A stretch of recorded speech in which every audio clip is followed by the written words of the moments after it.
Hola, hola, hola, hola, bienvenidos a un nuevo jueves de Raíces de Sefarad, bienvenidos todos a este nuevo encuentro en vivo que hacemos cada jueves y que retomamos en este quinto año consecutivo en el ciclo 2024. Y le doy la bienvenida a Lili, que estuvo ausente en el encuentro anterior, así que la primera del año, bienvenida Lili.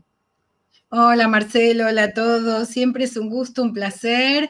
Lamento haberme perdido el primer programa del ciclo 2024, pero estoy muy contenta de estar hoy aquí, de presentar un programa tan bueno como el que vamos a tener hoy y la programación que tenemos de maravilla. Así que nos da mucha alegría, como siempre, que estén aquí para acompañarnos. Y también, como siempre, le vamos a recordar que todas las actividades son gratuitas, sin cargo, cualquiera puede verlas en cualquier momento, todo queda grabado en nuestro canal de YouTube, pero por supuesto quien puede colaborar nos viene muy bien porque hay algunos gastos que tienen que ver con la infraestructura, no hay honorarios, no hay nada, nadie cobra nada, ni nosotros, ni los conferenciantes, ni nadie. Todo lo que se recauda tiene que ver para sostener y mejorar cada vez más la infraestructura de transmisión y estas cosas, y podemos recibir ya sea dinero a través de PayPal, los que están en Argentina con Mercado Pago, que lo pueden hacer en pesos, o transferencias bancarias en la moneda que sea, en dólares, en euros, en pesos, en lo que sea, pero también nos ayudan con solo compartir los videos, dándole me gusta, like, haciendo comentarios, todo eso también viene bien porque el algoritmo de YouTube lo hace difundir más. Así Seguro, que les recordamos a todos que el Centro Cultural Sefarad es una institución sin fines de lucro y, como decía Marcelo, es solamente para poder soportar la infraestructura que tenemos para poder ofrecer las actividades cada semana. tal cual, y contarles que esto ya fue efectivo la semana pasada y funcionó muy bien y se está haciendo ahora mismo, que estamos transmitiendo no solo por YouTube y por Facebook, como lo hacemos siempre, sino que ahora hemos agregado Instagram y tuvo mucho éxito la semana pasada, porque claro, como les avisa los que tienen Instagram, así que también se puede ver por ahí. Lo que no se puede hacer por ahí es el chat con las preguntas, para eso tienen que hacerlo en Facebook o en YouTube. Se lo decimos a quienes estén mirando por Instagram, que si quieren hacer alguna consulta o algo, hacerla por YouTube en nuestro canal de youtube.com/sfarad. Y por supuesto ahí queda grabado también para verlo después. Y ahora sí, vamos a las próximas actividades. Sí, un poquito vimos en el video de presentación este próximo domingo a la 1 del mediodía y hay que Este está tener mal, cuidado. este está mal porque es el de la semana Oh, pasada, lo levanté mal. Si me das un segundito, Lili. bueno, te doy un segundito porque lo vimos un poco Sí. en el video de avanzada y comentarles que todos los domingos nosotros tenemos una actividad que también es gratuita, que se puede entrar a un Zoom para compartir conferencias en ladino, en judeo-español, pero también se ven por Facebook y por YouTube. Y esto es una actividad interesante porque es prácticamente una actividad única con esta periodicidad. Tenemos ya 4 años haciéndola, muchos programas para ver y decirles que la actividad es en ladino, en judeo-español, pero que se comprende perfectamente hablada desde el castellano. Y acá la tenemos, Ahora vamos sí. a tener, ahora sí, vamos a tener este próximo domingo, que en ladino se dice Al-Had, 17 de marzo, diferencias entre las tradiciones religiosas de Estambul y de Izmir. En vivo, claro, como cada semana, con Karen Sharjon desde Turquía y el Rab Isaac Alaluf también desde Estambul. Los invitamos a ver la actividad porque se entiende perfectamente. Y el próximo jueves tenemos en nuestro ciclo Raíces de Sefarad, Genealogía de los Judíos de Aragón, con el profesor Álvaro López Asensio, que ya estuvo con nosotros en otras oportunidades. Los invitamos a ver esta excelente conferencia del profesor Álvaro López Asensio. Y hoy, ahora ya, vamos a entrar en el tema que nos entusiasma este día, judíos secretos, la identidad compleja de los criptojudíos, con el rab, el doctor Juan Marcos Bejarano Gutiérrez. Antes de darle la bienvenida, les voy a contar un poquito quién es nuestro invitado del día de hoy. El rabino Juan Marcos Bejarano Gutiérrez se graduó de la Universidad de Texas en Dallas, donde obtuvo una licenciatura en Ingeniería Eléctrica. Estudió en la Universidad de Seattle en de Estudios Judaicos, ubicado en Cleveland, y recibió una maestría en Artes con distinción en Estudios Judaicos. Completó sus estudios de doctorado en el Instituto Spertus de Aprendizaje y Liderazgo Judío en Chicago en el año 2015. También estudió en el Seminario Americano de Judaísmo Contemporáneo y recibió su ordenación rabínica en el año 2011 de la Yeshiva Mesilat Yesharim. Trabajó como editor asistente en la publicación Alapid, una publicación trimestral de la Sociedad de Estudios Criptojudaicos desde el año 2011 hasta el año 2012. También se desempeñó como miembro de la mesa directiva y tesorero de esta misma sociedad entre los años 2011 y 2013. Ha publicado diversos artículos en la revista ya mencionada, también en Puntos y Reflexiones Teológicas desde el contexto hispano-latino, publicado por la Universidad Metodista del Sur, y Letras Académicas. También ha publicado más de 30 libros sobre diversos temas judíos, es miembro de la Unión de Judaísmo Tradicional y también es el rabino de la Jaburá Zohar Israel. Y ahora sí, le damos la bienvenida. Muchísimas gracias por la introducción. Primero quiero expresar mi gratitud a Marcelo y Liliana Benveniste por darme la oportunidad de dar esta conferencia. Es un honor para mí hablar de este tema. También quería disculparme porque el español no es mi idioma primario, pero tuve la dicha de casarme con una judía de México que ha mejorado mi vocabulario bastante. Sin embargo, confío que me puedan entender.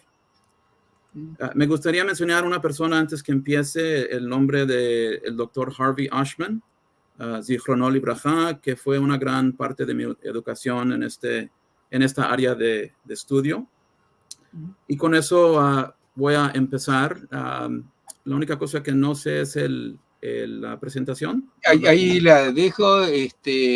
Bueno, me parece muy bien esto, me gusta esto de vamos a dedicar a esta persona el encuentro de hoy. Me parece muy bueno. Te dejamos entonces directamente con tu presentación. Gracias. Y para seguir nomás... ok, perfecto.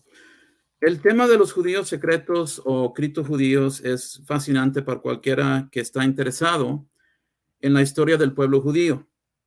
En muchos aspectos debería desafiar nuestra comprensión de lo que constituye la identidad judía, ya que desafió el concepto de la identidad judía en la península ibérica y creó una crisis política, social y religiosa en Castilla y Aragón, que duraría más de un siglo después de los actos de violencia y las conversiones a gran escala en el año 1391. El significativo número de teshuvot o respuestas halágicas o rabínicas durante los siglos XV y XVI en comunidades judías en todo el Mediterráneo muestra que fue un tema de importancia para ellos también. En el año 1391, las comunidades judías habían vivido en la península ibérica durante más de 1000 años.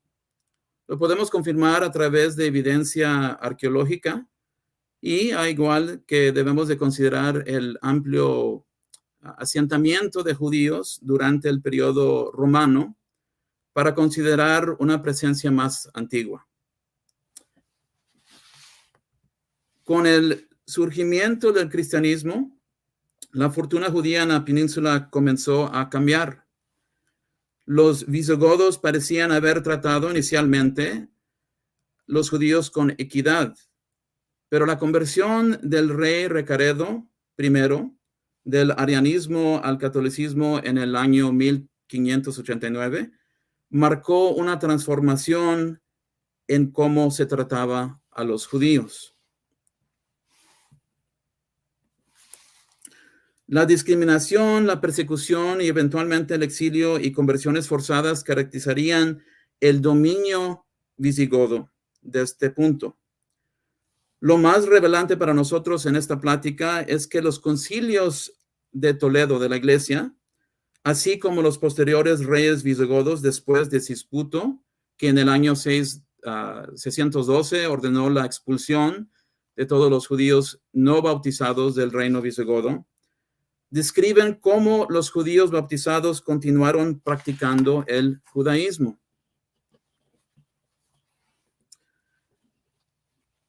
En el sexto concilio de Toledo, en el año 638 de la era común, se obliga a los judíos a hacer una declaración conocida como el Placitum. La declaración describe todas las observancias judías, el sábado, el Shabbat, las festividades y otras prácticas de las cuales se comprometían a abstenerse. La cosa que es importante para nosotros notar es que para este punto ya los judíos que estaban presentes eran bautizados, eran por decir conversos. Y el hecho que la iglesia requería esta declaración los da la prueba, por decir, que había un problema de judaizar.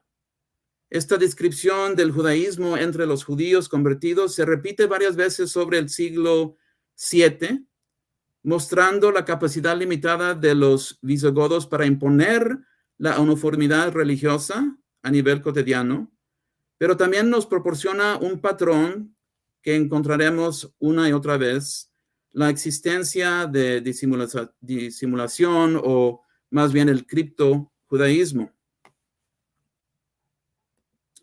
En el siglo VIII, con la conquista de la península ibérica por las fuerzas islámicas, la suerte de la comunidad judía cambiaría significativamente. Durante el dominio islámico, se vería una mejoría de la vida de la comunidad judía. Durante un tiempo, un pequeño número de judíos estaban situados en posiciones donde pudieron disfrutar de un periodo de crecimiento intelectual y espiritual sin igual, la cual fue llamada la Edad de Oro de la vida judía en España. Pero hubo periodos de persecución abajo de los musulmanes contra los judíos y las persecuciones experimentadas abajo de los almogárides y en particular los almohadís, cuya violencia haría que el Rambam, el rabino Moisés ben Maimón de Chico y su familia, huyeran de Córdoba en el siglo XII. La persecución de los almohadís nos presenta nuevamente ejemplos de disimulación. Aquí es importante mencionar la idea de taquía, que se encuentra en varios textos islámicos. Para los musulmanes, morir como mártir no era lo mismo que los cristianos percibían como martirio. Para el Islam, un mártir muere en una batalla, en una guerra santa, en yihad, y no simplemente se niega a abrazar otra fe religiosa bajo coerción. El académico Menachem Ben Sasson señala que abajo del dominio islámico, los judíos generalmente experimentaron una extensa arabización cultural y también religiosa. La influencia de cultura islámica árabe en el ámbito de pensamiento religioso es evidente. Se produjeron importantes obras religiosas judías en árabe y la tendencia filosófica presente en el pensamiento árabe influyó el pensamiento judío, especialmente en las obras filosóficas del Rambam o Maimónides, como otros rabinos famosos. Como consecuencia, las respuestas a una serie de problemas, incluida la persecución, fueron entendidas de manera diferente por los judíos en tierras islámicas. Estos conceptos probablemente permanecieron permanecieron vigentes incluso después de la desaparición de la hegemonía islámica.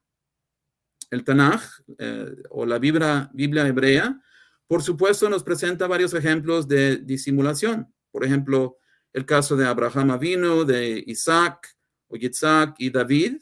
No tenemos el tiempo para explorar esos ejemplos, pero también nos da varios casos de disposición de individuos a tomar otro camino, a morir antes de, o estar dispuestos de morir antes de inclinarse ante ídolos o dejar de rezar, es decir, Daniel o Hananías, Mishael y Azarías. El Talmud también nos presenta ambas respuestas de persecución.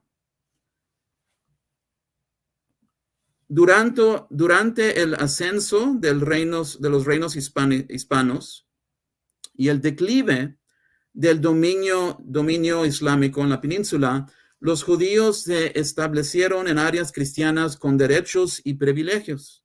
Sin embargo, las preocupaciones teológicas del cristianismo hacia el judaísmo siempre estuvieron presentes. Las 7 partidas, un código legal escrito en castellano y compilado alrededor del año 1265, bajo la dirección del rey Alfonso X el Sabio de Castilla, también abordó el tema de la conversión forzada. Interesantemente, las 7 partidas prohibían la conversión forzada, pero no serían adoptadas como la ley autoritaria de Castilla hasta el año 1348, aproximadamente 50 años antes de los masacres de 1391. Incluido en las 7 partidas encontramos varias leyes acerca de los judíos, y hay una que debemos de leer porque nos da una perspectiva importante acerca de cómo se definía quién era judío, porque esta pregunta va a crear un problema después de las persecuciones de 1391. Las 7 partidas en el título 24 de 1265 los dice lo siguiente. Dice, ¿qué significa la palabra judía o judío y de dónde proviene este término? Y los dice, una persona que cree en y sigue la ley de Moisés es llamada judía. Según la estricta significación del término, así como aquel que está circuncidado y observa los otros preceptos ordenados por su religión. Este nombre se deriva de la tribu de Judá, que era más noble y poderosa que los demás, y también poseía cualquier otra ventaja, porque el rey de los judíos tenía que ser seleccionado de esta tribu, y sus miembros siempre recibían las primeras heridas en batalla. Por los fines del siglo XIV, más bien, se desató la violencia contra más de 70 comunidades judías en toda Castilla y Aragón. Los judíos respondieron de varias maneras. Algunos mataron a sus hijos o cónyuges antes de cometer suicidio. Otros fueron asesinados en la violencia. Otros huyeron al campo tratando de esperar que se concluyeran los ataques. Por último, muchos se convirtieron directamente bajo la amenaza de violencia o en anticipación de ella a medida que la violencia se extendía de ciudad en ciudad. Su decisión correcta o incorrecta se basaba, creo yo, en las respuestas similares del pasado, en la Tiquía, por ejemplo, y las experiencias de disimulación en la península que ocurrió abajo de los visigodos y también abajo de los musulmanes, y en la creencia de que eventualmente las cosas se establecerían y cambiarían. Inicialmente, la conversión de miles de judíos en 1391 fue percibida como un milagro por la iglesia. En una comparación directa con el milagro de Hanukkah, la iglesia decía que el santo crisma o el santo aceite que usaban para ungir duraba milagrosamente. Pero la idea o el milagro supuestamente y la celebración eventualmente cambiarían. La conversión de miles de judíos establecería las nociones cristianas de identidad a medida que los cristianos viejos, los cristianos que eran cristianos antes de la persecución de 1391, los descendientes de los visigodos o de los romanos, etcétera, comenzaban a considerar si los conversos, el nombre oficial para los judíos que se convirtieron, si eran verdaderamente cristianos o si se debían considerarse una especie de híbrido que nunca podría deshacerse verdaderamente de la mancha de su sangre judía. Y por eso dije en el principio que la conversión de miles de judíos bajo presión en 1391 iniciaría una crisis de identidad en Castilla y Aragón que duraría más de 100 años. Estas conversiones fueron forzadas y de la mano con las escasez de instrucción eclesiástica. La mayoría de los conversos continuaron viviendo en las mismas áreas y a su vez pudieron mantener una conexión familiar, especialmente en los primeros años y las primeras décadas del siglo XV, por ejemplo. Esos factores contribuyeron al hecho que pudieran seguir observando el judaísmo, por ende las prácticas familiares, sociales, religiosas y culinarias pudieron continuar por generaciones en diferentes niveles. Es importante recordar que una persona que tenía cierto nivel de observancia judía antes de la conversión no iba a tener más alto observancia después de la conversión, pero tenían conexiones que, como hoy en día, dependen en cada familia y cada persona. Es importante mencionar que pocas familias en Castilla y Aragón no se vieron afectadas por la violencia. Estas familias también tuvieron que enfrentar la realidad que algunos miembros de su familia inmediata se habían convertido. Y leemos en esta página, los conversos ahora legalmente cristianos estaban liberados de las crecientes restricciones económicas, políticas y sociales impuestas a los judíos en los fines de décadas del siglo XIV y también empezando en el siglo XV. El académico David Nirenberg señala que estos fueron tiempos emocionantes para una sociedad cristiana entrenada para ver el advenimiento del Mesías en la conversión de los judíos, pero también fueron inquietantes de estabilizando la identidad cristiana de dos maneras importantes. Primero, la aparente conversión mesiánica de los judíos prometía eliminar a los representantes vivos de un polo negativo vital para la coherencia de la autocomprensión cristiana. Segundo, la emergencia de los conversos como una clase intermedia produjo un estrechamiento rápido del espacio social que previamente separaba al cristianismo del judío o el cristiano del judío y a una consiguiente percepción de la erosión del privilegio cristiano. Las prácticas familiares, sociales, religiosas y culinarias, como mencionaron, continuaron por generaciones. Existen muchos ejemplos de la relación continua entre judíos y conversos, que nos muestran que los judíos que no se habían bautizado estaban trabajando para ayudar a sus hermanos y hermanas conversos y conversas a mantener su identidad judía lo mejor que podían. Y esta realidad nos ayuda a entender que la identidad de los conversos existió a lo largo de un amplio espectro de identidad y práctica. Con miles de neófitos o conversos, el enfoque anterior en el problema judío lentamente se desplazó hacia un problema de conversos. En periodos anteriores, los judíos habían sido considerados como seguidores de la ley de Moisés para distinguirlos de los cristianos que creían en Cristo o los musulmanes que seguían las enseñanzas de Muhammad. Teóricamente, si una persona, un judío, se convertía, eran vistos como cristianos después de su transformación espiritual, sin hacer referencia a su pasado. Era el caso en el pasado, en teoría. Una notable excepción es el caso del Papa Anacleto II en el siglo XII, cuyo bisabuelo era judío. Anacleto sirvió como cardenal durante años sin ninguna desocupación.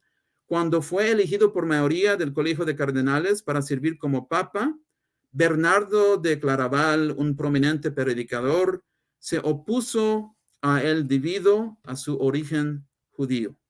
Y este tipo de pensamiento se desarrollará en el siglo XV, en particular, como los cristianos viejos, empezaron a ver el éxito de los conversos y el hecho que tenían conexiones que continuaban con sus familias judías.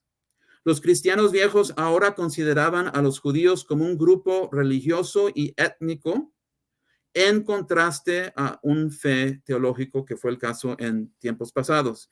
Incluso se creía que los judíos que se habían convertido retenían las características malvadas atribuidas a los judíos. El bautismo no eliminaba la mancha que llevaban.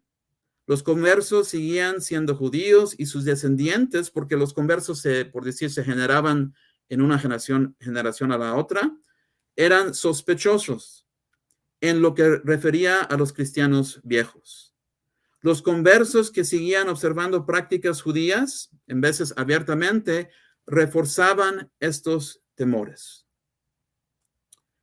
Los conversos y sus descendientes a menudo estaban aislados de los cristianos en muchos casos. En un intento por lograr aceptación social, algunos conversos rechazaban las características exteriores que se calificaban como judías. Entre estas estaban la limpieza física, la voluntad industrial y la actividad intelectual. Para los cristianos viejos, los conversos se habían convertido para controlar o subvertir la sociedad cristiana. Y hay un poema escrito por el conde de Paredes que atribuye una identidad compleja a un converso, un poeta converso, por el nombre de Juan Poeta de Valladolid. Y nos dice lo siguiente: cada uno de los siguientes es su nombre: Juan, Shmuel y Redwaan. Es un nombre árabe. Y dice: un moro para que no esté muerto, un cristiano para que tenga más valor, pero un judío es seguro. ¿Hasta dónde puedo saber? El historiador español Andrés Bernaldez, escribiendo a los finales del siglo XV, escribió sobre los conversos su percepción, cómo los veía, y los dice en este castellano viejo, dice: hediondos dragones comelones que nunca dejaron de comer a costumbre judaica, de manjerejos e olletas de adefinas e manjerejos de cebollas de ajos, refritos con aceite en la carne, guisaban con aceite y lo echaban en lugar de tocino de grosura, por excusar el tocino. El aceite con carne en cosas que guisaban hace muy mal oler el resuello, y así sus casas y puertas hedían muy mal oler aquellos manjerejos. Ellos mismos tenían el olor de los judíos por causa de los manjerejes y de no ser bautizados. Claro, los conversos estaban bautizados, pero de la perspectiva de Andrés Bernaldez no era sincero, entonces para él era como que no fueran bautizados. El alboraica, el alboraica es un animal mítico que se suponía que Mahoma, el profeta de Islam, era el animal que lo cargó hacia el cielo. es un panfleto polémico anónimo que fue escrito, no sabemos exactamente cuándo, unos dicen que fueron las últimas décadas del siglo XV, otros dicen que fueron las décadas medias, pero en cualquier caso, un panfleto polémico anónimo dirigido contra conversos, escrito en algún momento en el siglo XV, también denota las formas en que los conversos podían ser identificados. Y leemos: los conocederes en sus fiestas y en su guardar el sábado, y en su comer carne en cuaresma, y en su maldar como judíos, y en sus ayunos en pascuas guardar, y en nunca confesar ni comulgar.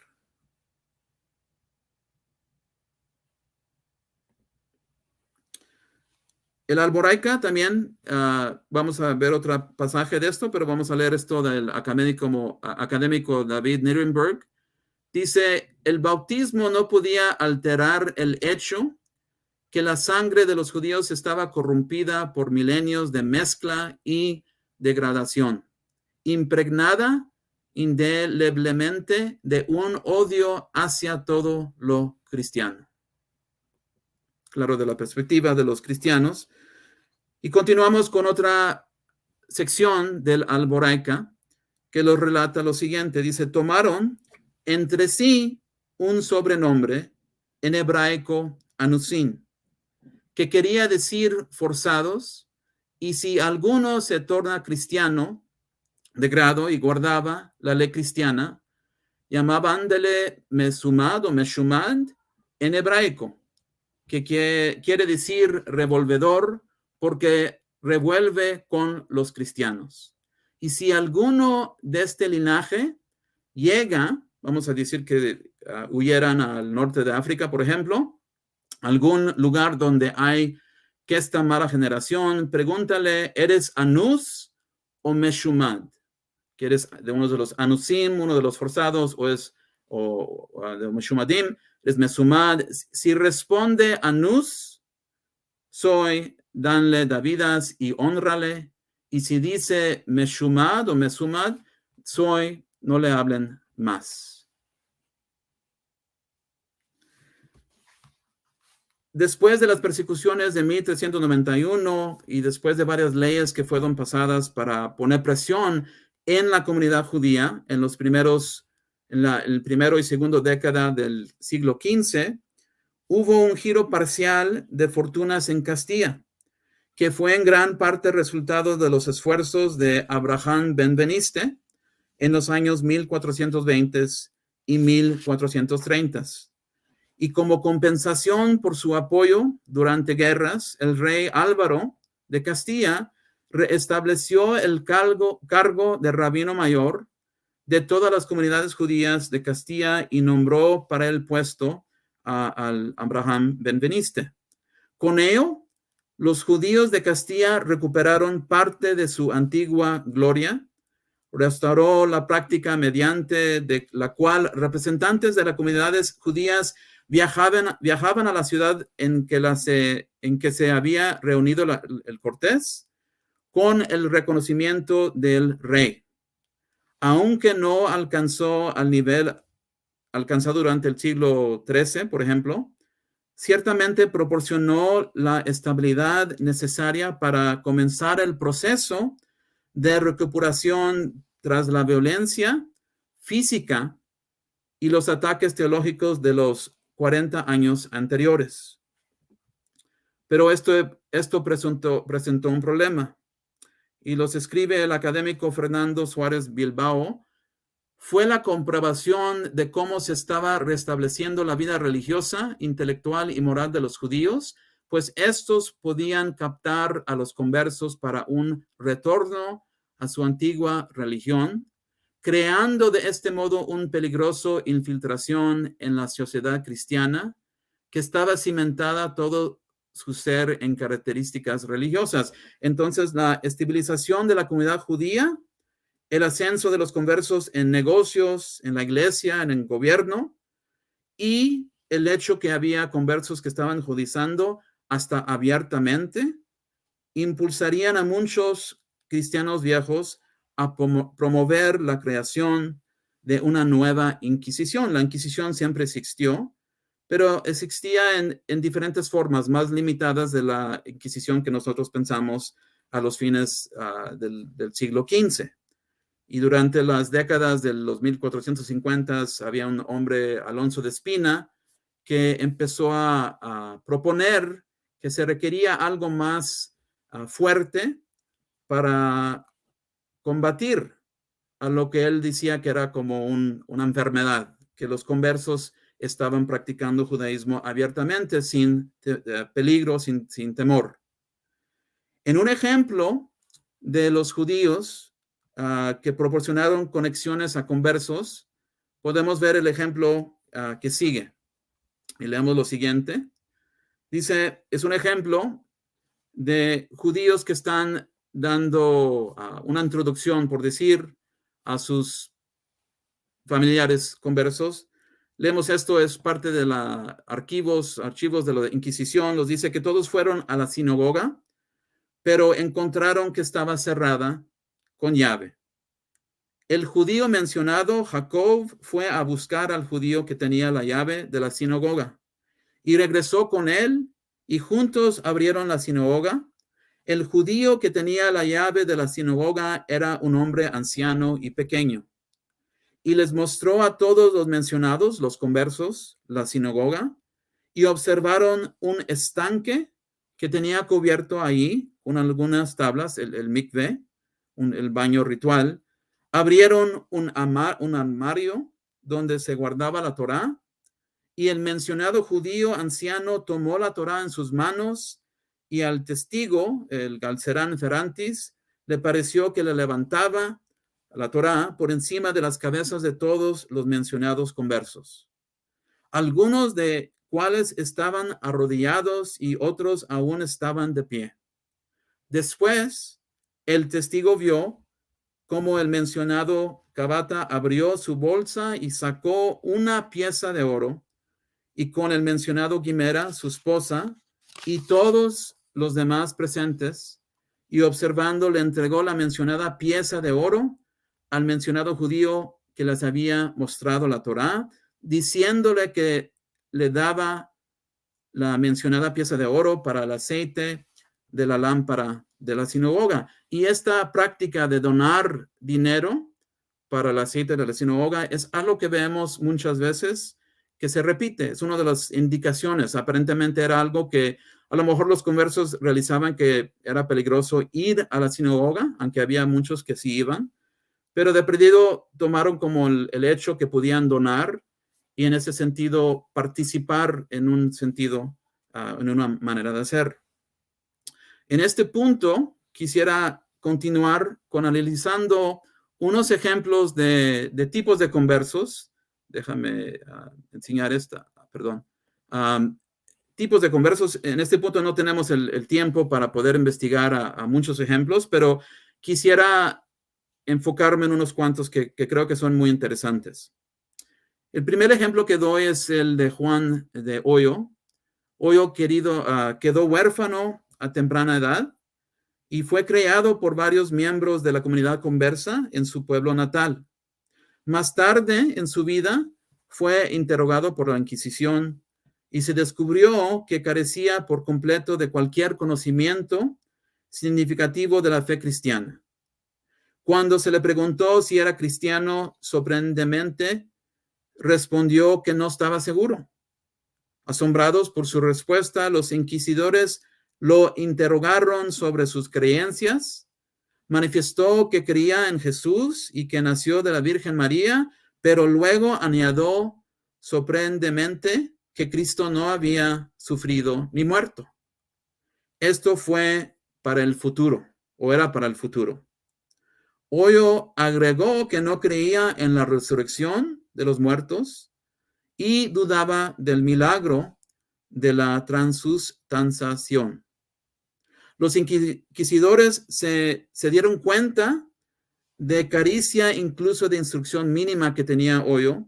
Sin embargo, aún sí lo condenaron a la prisión. Mientras estuvo recluido, se le ordenó recibir instrucción religiosa.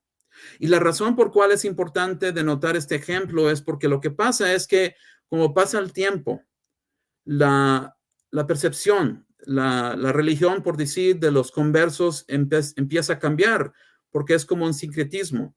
Tienen elementos judíos, pero también tienen elementos cristianos, y en veces no pueden diferenciar entre los dos. Por eso el ejemplo que les di anterior de visitar a la sinagoga es muy importante, porque es como una manera de aprender y poder ajustar los pensamientos que tenían. Pero este sincretismo es algo muy importante que vemos en casi todos los casos de la Inquisición, pero también en casos que relatan conversos en el futuro.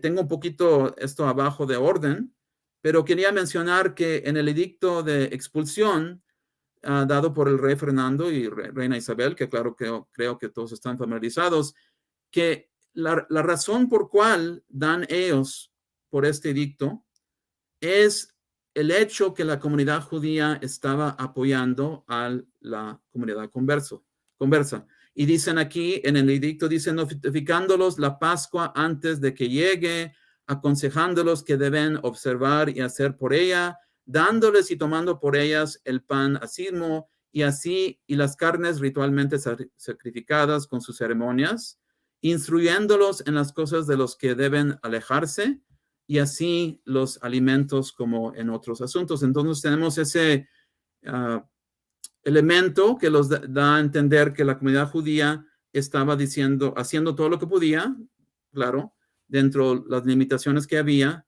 que no perdieran la conexión los conversos. Y de la perspectiva de la iglesia, si existían judíos no bautizados, el problema de los conversos continuara. Y una cosa que dice el académico Yosef Chaim Yerushalmi es que el milagro es el hecho de que para el siglo XVII, aquellos que adoptaron una vida judía en Ámsterdam, en Londres, en Hamburg, en otras ciudades, eran la cuarta, quinta y sexta y hasta más de eso, generación de conversos. Es algo increíble porque si contamos el punto de 1391, hasta es más de la sexta generación, y aunque había esta mezcla de ideas, había, claro, esos individuos que pudieron regresar, hacer el esfuerzo.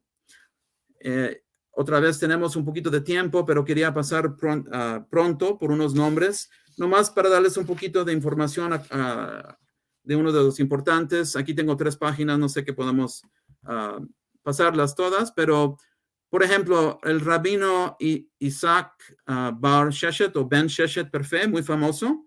Lo conocemos por sus Teshuvot que escribió en el norte de África. Lo que la gente no sabe es que los registros judiciales de Valencia revelan que se le había pedido que se convirtiera en la violencia de 1391 como medio para poner fin a los disturbios de esa área.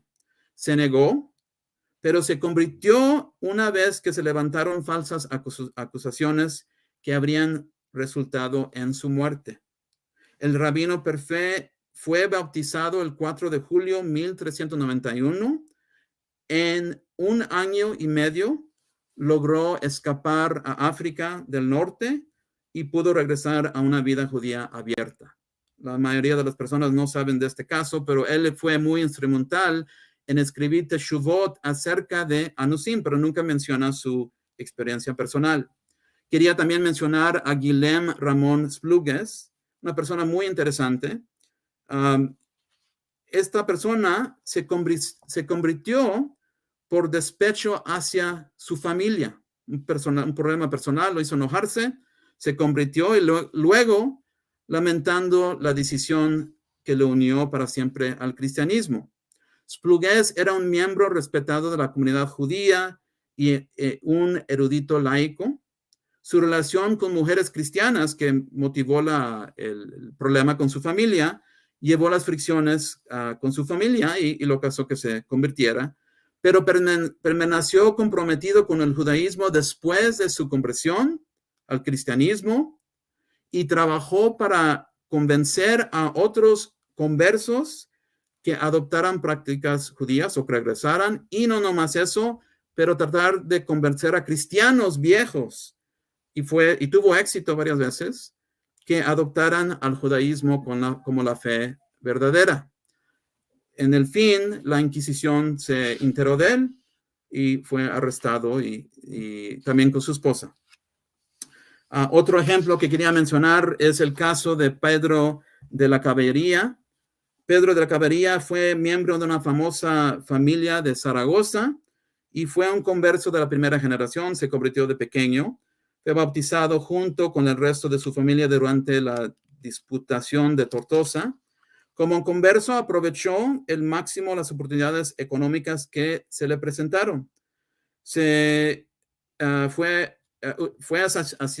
asesinado en el año 1461 durante las fases iniciales de la rebelión en Cataluña contra el rey Juan de Aragón.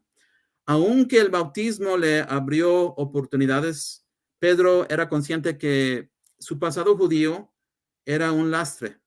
En 1447 falsificó pruebas que fueron firmadas por destacadas personalidades cristianas para corroborar su pureza de ascendencia cristiana.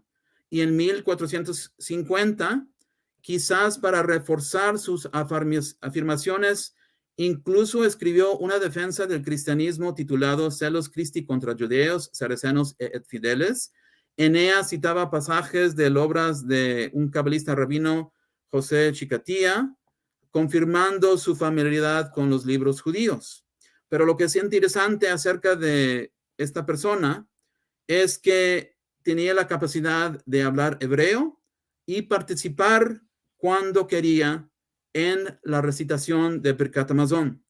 A pesar de esto, vamos a ver el caso, durante un juicio inquisitorial en la década de 1480, después que se murió, pero la persona estaba testificando, un tejedor judío juró que en el momento de la plaga, Pedro de la Caballería había huido con su familia de Zaragoza a un pueblo de Aragón. Mientras estaban ahí, el tejedor afirmó que lo había visitado a menudo de su casa. Disfrutaba pasando el Shabbat, el sábado, con él y participaba del vino y diversas delicias judías. Pedro participaba cuando se recitaba el Birkat Hamazon, la gracia después de la comida. También había hablado hebreo con su anfitrión e incluso conversó sobre temas religiosos judíos. El tejedor le preguntó, se quedó asombrado, le dijo: Señor, ¿por qué siendo tan erudito en la Torá, te apresuraste a abrazar el cristianismo? A lo que Pedro respondió: silencio, tonto. ¿Podría yo como judío haber ascendido más allá de un puesto rabínico? Pero ahora, mira, soy uno de los principales concejales, un jurado de la ciudad. Por el bien del pequeño hombre que fue ahorcado, se me otorga todo honor y doy órdenes y decretos a toda la ciudad de Zaragoza. ¿Quién me impide, si elijo ayunar en Yom Kippur y celebrar vuestras fiestas y todas las demás? Cuando era judío no me atrevía a caminar más allá de esto, es decir, más allá de los límites prescritos en un día de reposo, de Shabbat, pero ahora hago lo que quiero. Una interesante perspectiva. Como se nos está acabando el tiempo, nomás quiero mencionar unas cuantas personas aquí. Podemos ver en esta lista Rabino Isaac Aboa Fonseca, muy famoso también. Era converso, su familia se mudó de Portugal, establecieron en Ámsterdam, donde fue un rabino. También Abraham Israel Pereira, un negociante que primero llegó en Ámsterdam, pero no era religioso, no estaba interesado, por decir, de regresar al judaísmo, pero algo pasó en su vida y se volvió muy devoto y empezó a establecer sus conexiones en la comunidad judía. Y él fue un gran apoyo a rabinos como Rabbi Menashes ben Israel, estableció yeshivot, muchas cosas así. También Abraham Miguel Cardoso, muy famoso porque fue uno de los seguidores del movimiento mesiánico sabetiano y se convirtió en una manera, como por decir, uno de los profetas de este movimiento, aunque nunca conoció a Shabbatai Zvi en persona, pero fue como el teólogo principal de ese movimiento. Tenemos muchos otros ejemplos. Samuel Yaya es una persona muy interesante. Estuvo en Hamburg cuando no era legal ser judío, pero una persona que tenía mucho conocimiento con el Shulchan Aruch, el Zohar, y estableció como una congregación en esa ciudad y enseñaba a otros conversos.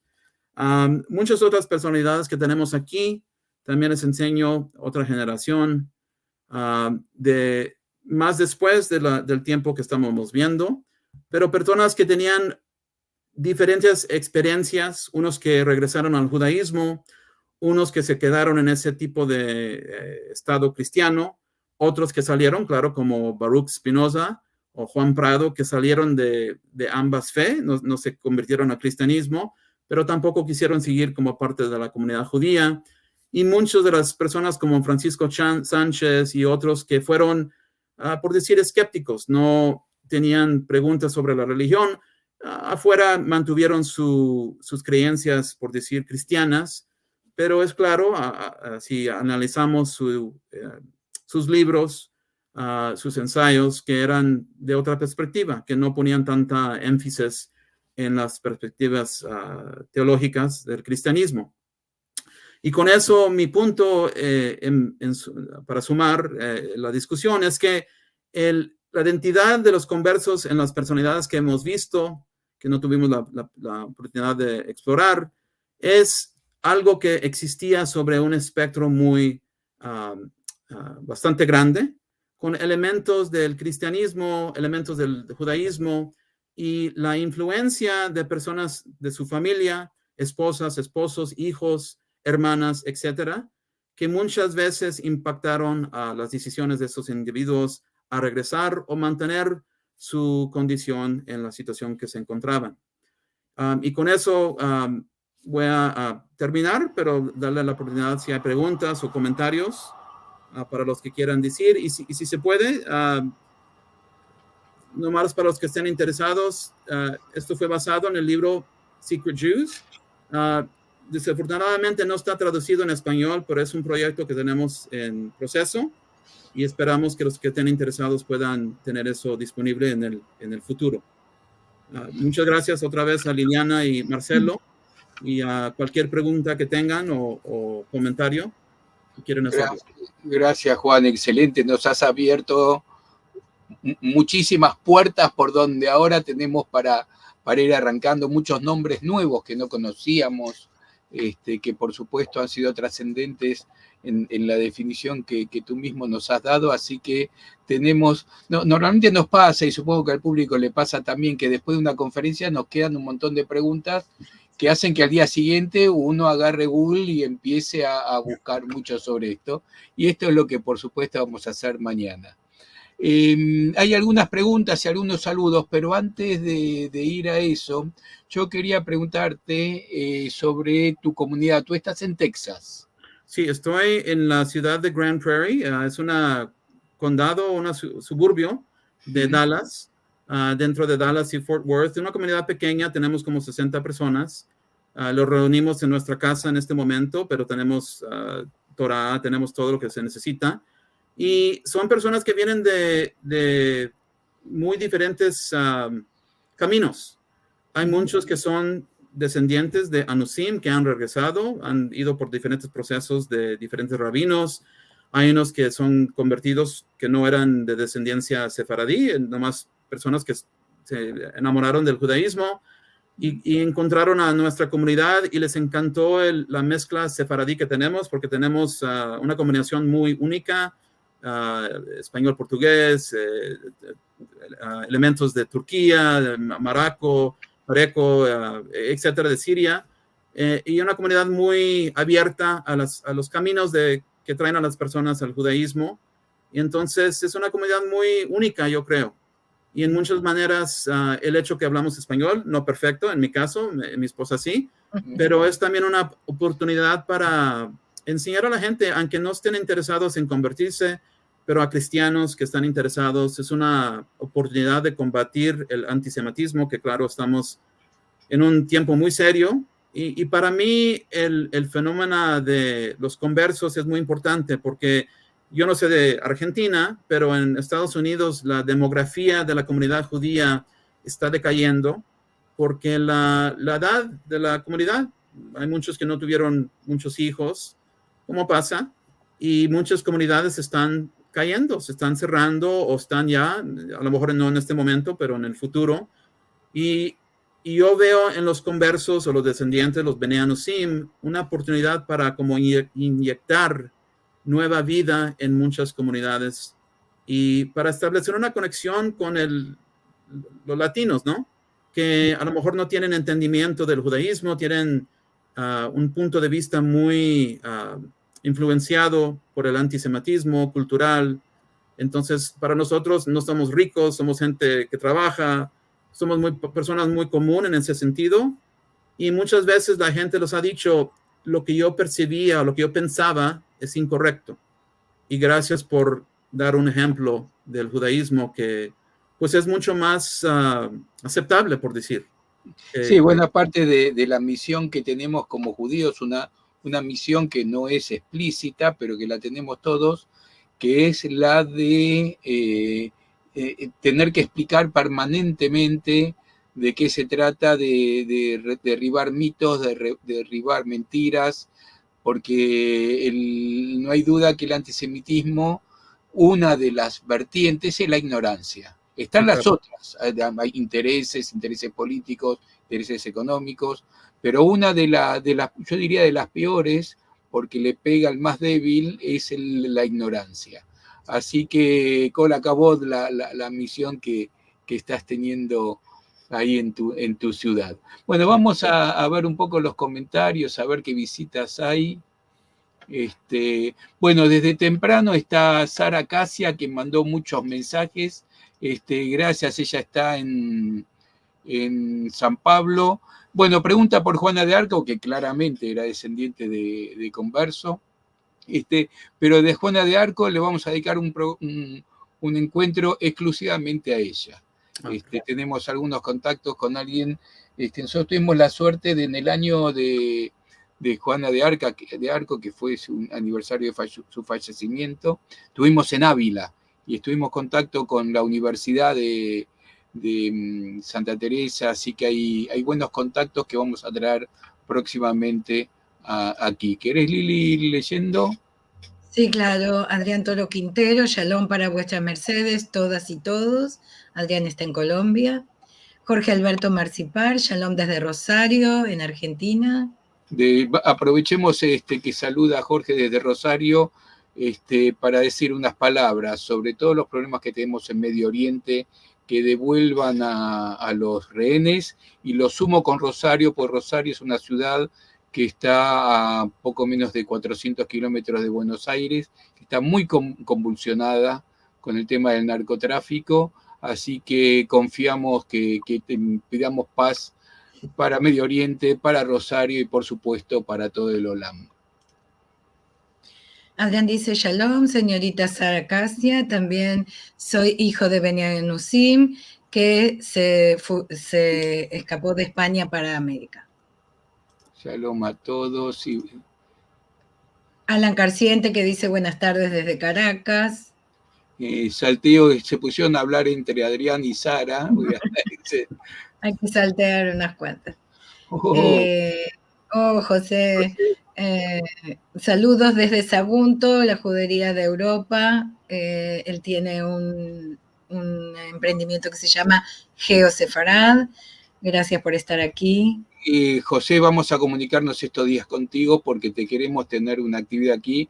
Geosefarad es un proyecto maravilloso. Búsquenlo en internet, lo van a encontrar enseguida. Pero nos vamos a comunicar contigo, José. Silvia dice buenas tardes desde Buenos Aires. Buenas tardes. Lalo Tregar, saludos desde Monterrey, México. Interesante tema. Lo vamos a tener próximamente a Lalo Everardo Tregar con nosotros para una charla también. Perfecto. Ya está agendada. Adrián dice, una reflexión y una pregunta a la vez. Desde el punto de vista jurídico, las conversiones forzadas no tienen ninguna validez según el estatuto de las 7 partidas. El problema era que los teólogos de la iglesia mantuvieron casi siempre que eran prohibido convertir a alguien por fuerza, pero ya después pues se tenían que quedar en ese estado, porque habían participado en los sacramentos, entonces ellos vivían eso como una blasfemia, ¿cómo se dice? Entonces no permitían. Había ciertas personas que argumentaban lo opuesto. Hasta un papa, no me recuerdo el nombre, lo tengo en mis notas, que trató de declarar que especialmente los cristianos nuevos en Portugal, que quería darles la oportunidad de regresar al judaísmo, pero si los hijos fueron bautizados, entonces no podían regresar. Entonces había diferentes casos, ¿no? Que veían como más abiertos a eso. Había un Claro. rabino que no hace mucho me decía qué difícil es ser judío. Y es cierto. Adrián también dice felicitaciones al Rabino por todos sus libros. He adquirido un par de ellos por Amazon, pero ninguno está traducido al castellano. Todos están en inglés. Están en proceso. Tengo 2 en español, pero el proceso es un poco despacio para los demás. Saludamos entonces a tu esposa, que tendrá muchas virtudes, pero seguramente es muy buena docente enseñándote el español porque lo hablas muy bien. Gracias, gracias. Bernard Miller desde Londres, muchas gracias por este viaje histórico interesante y gracias por haber mencionado muchos de mis antepasados sefaradíes holandeses y alemanes reconvertidos. Shalom a todos. Elisheva Arlene Ramírez, excelente presentación, doctor Bejarano, una de mis fuentes de referencia en mi tesis doctoral. Excelente libro, rica fuente de información. Aquí una descendiente de conversos de regreso. Kol HaKavod. Sí, mira, tú hablabas de estos de que se convirtieron y que después no pudieron volver. Aquí nos saluda Mario Crema, de la familia del caso Mortara, que lo hemos tratado acá en estos encuentros de alguien, yo diría, no convertido a la fuerza, sino raptado a la fuerza. Es una gran historia que, a propósito, Mario, estamos terminando de traducir los subtítulos de la película que ya está hecha en Italia. Silvia dice muchas gracias, saludos. Adrián también, muchas gracias a todas y todos por esta impecable presentación. Verdaderas riquezas de conocimiento. Nos encontramos en el Centro Cultural Sefarad. Shabbat Shalom. May Carbo, saludos desde Texas y al Rabino. Gracias por tremenda presentación. Siempre aprendiendo y también descendiente de conversos de camino a regresar. Como decimos siempre, qué lujos que nos damos. Porque además vamos incorporando nuevos amigos. No teníamos la suerte de conocer al Rabí, ahora que consideramos siempre que ganamos amigos de esta forma y amigos sabios. Realmente ha sido una presentación fantástica, muy documentada, se ve que le has dedicado mucho tiempo a la investigación y así que no podemos más que, o no podemos menos que agradecerte por tu dedicación, por tu docencia y por tus conocimientos y transmitirlo a toda la gente aquí en Raíces de Sefarad. Y por el esfuerzo de hablar en castellano. Pero sigo practicando y muchísimas gracias a ustedes por el esfuerzo que hacen con Sefarad, algo increíble. Excelente. Muchísimas gracias. Lili, bueno, nos vamos yendo. Sí, hay un error aquí también, es tradiciones. En nuestra presentación, en nuestras conferencias de los días domingo, que en ladino se dice Al-Had, diferencias entre las tradiciones religiosas de Estambul y Izmir. Esto, como cada semana, es en vivo, con Karen Sharhon como anfitriona y el Rab Isaac Alaluf como invitado. Ellos están en Estambul y nos contarán sobre estos temas tan interesantes porque 2 ciudades que están tan cerca tienen unas cuantas diferencias lingüísticas en el judeo español y aparentemente también en las tradiciones religiosas. El próximo jueves los esperamos aquí en este mismo espacio con Genealogía de los Judíos de Aragón, también en vivo, desde España, el profesor Álvaro López Asensio, que tendrá la deferencia de estar muy tarde en su horario, vendrá a hablar con nosotros sobre este tema tan interesante de genealogías. Y nos vamos entonces, nos encontramos el domingo o el jueves o en cada momento en sfarad.com. O en la página sfarad.com, porque tienen cada semana muchísimos artículos tan variados como pudieran pensar. Así que los invitamos a entrar a la página. Adiós.